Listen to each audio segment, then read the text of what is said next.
Olá, meus amores, tudo bem, gente? Estamos aqui então para a última etapa da nossa lição dessa semana, que vamos estudar as lições, as perguntas recapituladoras. Essas perguntas são muito interessantes, que faz com que nós façamos um resumão, né, de tudo que nós estudamos durante a semana, não é mesmo? Na página 20, ok? Para você refletir. Cite as condições para o recebimento do Espírito Santo conforme explicadas em São João 14. Nós vamos lá na nota da pergunta 1A, tá bom? Vamos lá na nota da pergunta 1A para quem estiver aí com a lição. A nota da pergunta 1A diz: a oração nunca pode substituir o dever. Se me amardes, guardareis os meus mandamentos. Esta é uma condição. A outra condição é: devemos representar a Cristo em cada aspecto do caráter. E a outra condição é: qual é a prova bíblica do caráter? São os frutos, meus amores. Os frutos. Na última parte da nota diz assim: seu caráter será reproduzido em nossa natureza.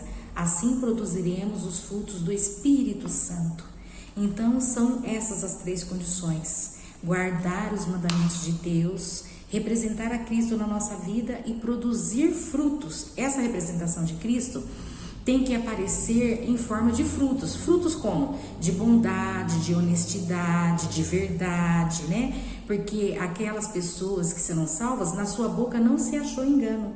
Entendem? Então nós vamos ter que ter virtudes que Jesus tinha.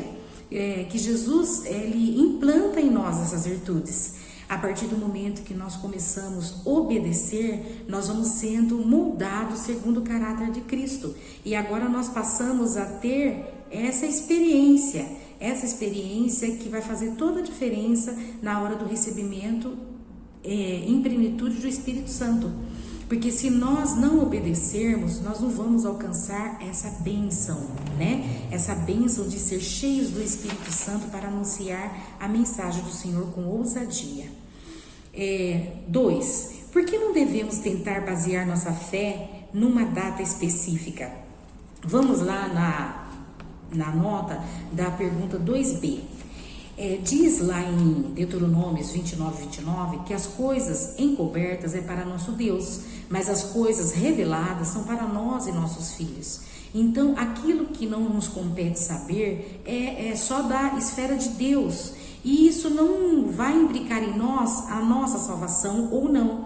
Então, o que nós precisamos saber para a nossa salvação foi deixado revelado na Bíblia para nós. Né? Então, por isso que fala, as coisas reveladas são para nós e nossos filhos, porque as reveladas, elas são essenciais para que nós possamos nos salvar. Aquilo que não é essencial, Deus não deixou escrito. Então, se nós temos aquela curiosidade de saber a data, o momento certo, a hora específica que Jesus vai vir, ou que o derramamento do Espírito Santo vai acontecer, nós não vamos saber, porque não compete a nós sabermos disso. Isso não vai produzir em nós melhores, não vai fazer de nós melhores pessoas. Pelo contrário, às vezes vai fazer por nós mal. Nós vamos deixar, se nós soubéssemos uma data, vamos supor, nós íamos querer deixar para nos preparar no último momento, não é mesmo? Muitas pessoas falam, vou aproveitar o máximo. Hoje ainda as pessoas falam, vou aproveitar o máximo. Quando eu estiver mais velho, eu vou servir a Deus. Não é isso que Deus quer. Nós temos que buscar o Senhor enquanto se pode achar, invocá-lo enquanto está perto, né? Então, nós iríamos deixar esse preparo para o último momento. E não seria uma entrega total e cabal. E então, não é sábio nós sabermos datas, né? Queremos saber a hora, a data dos acontecimentos. Isso não vai nos edificar, certo? Vamos lá agora à pergunta 3 da perguntas recapituladoras. Por que o Espírito Santo é essencial para a vida cristã? Por que o Espírito Santo é essencial para a vida cristã? Porque o Espírito Santo nos convence do pecado, da justiça e do juízo. Então, o Espírito Santo, ele vai trazer para a nossa vida luz. Ele vai trazer para a nossa vida luz. Vamos lá na pergunta número 3, na nota da pergunta número 3.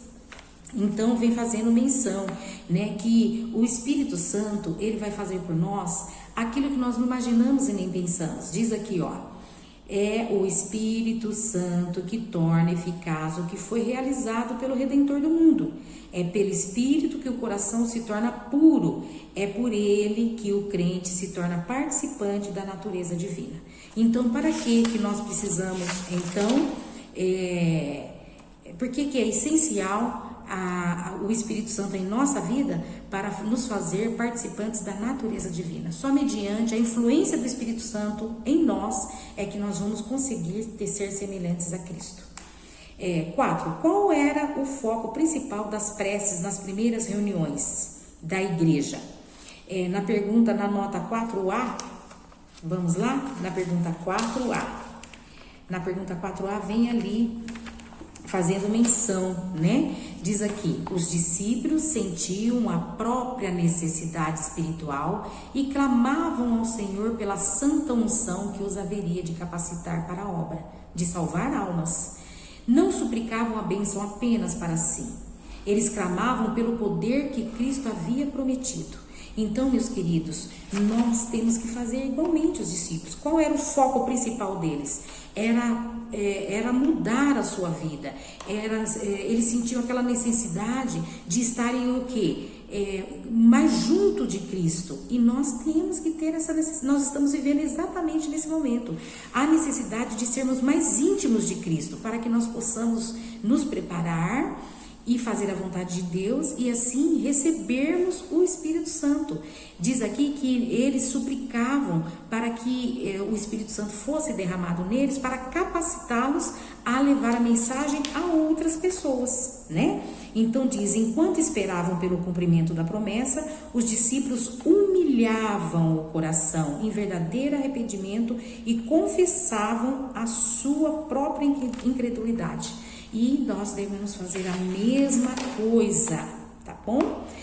5. Como podemos ser inspirados pela prioridade dos primeiros crentes no advento? Qual era a prioridade dos primeiros crentes do advento? Né? Como podemos ser inspirados pela prioridade dos primeiros crentes? Diz aqui, você deve ter uma experiência interna mais elevada, deve obter um crescimento na graça ao permanecer em Cristo. Quando se converter, você não será um empecilho, mas fortalecerá os seus irmãos.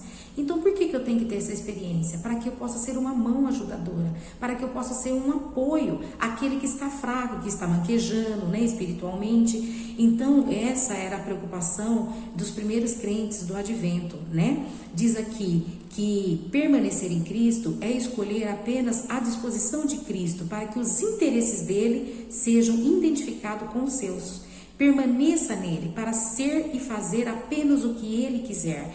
Essas são as suas condições do discipulado e a menos que sejam cumpridas, você nunca encontrará repouso. Então, meus queridos, nós temos que repousar no Senhor, temos que repousar em Cristo, temos que ter essa experiência, né? Temos que ter essa prioridade na nossa vida, né? Buscar a Deus, ter uma experiência particular com Cristo.